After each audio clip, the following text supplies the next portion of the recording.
Alors, le troisième poster que vous avez choisi, c'est un poster sur la dilatation endoscopique.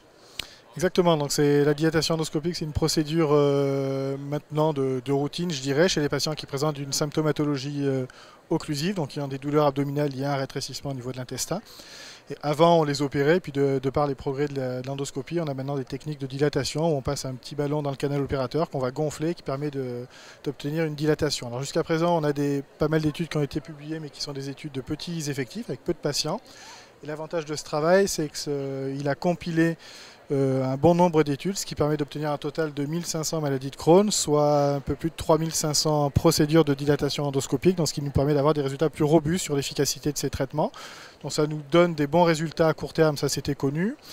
Ça nous montre que les séances de dilatation sont le plus souvent effectuées au niveau de l'iléon terminal, qui est l'une des zones classiquement atteintes au cours de la maladie de Crohn, et que les résultats sont d'autant plus efficaces qu'il s'agit d'une sténose sur une anastomose, c'est-à-dire une zone déjà opérée, qui a été suturée, qui se rétrécit à nouveau. C'est vraiment là où on a les meilleurs résultats, et ça c'est vraiment ce qu'on voit en pratique clinique, comparativement aux sténoses inflammatoires, où là on sait qu'on va être moins bon. Et les facteurs prédictifs de mauvais résultats et finalement de risque de chirurgie, c'est d'une part la longueur de la sténose. En général, les sténoses de plus de 5 cm, on sait qu'on va être moins bon. Et c'est le nombre de dilatations. Plus on est amené à réaliser de nouvelles dilatations, moins le résultat sera efficace et plus on risque de s'orienter vers la chirurgie.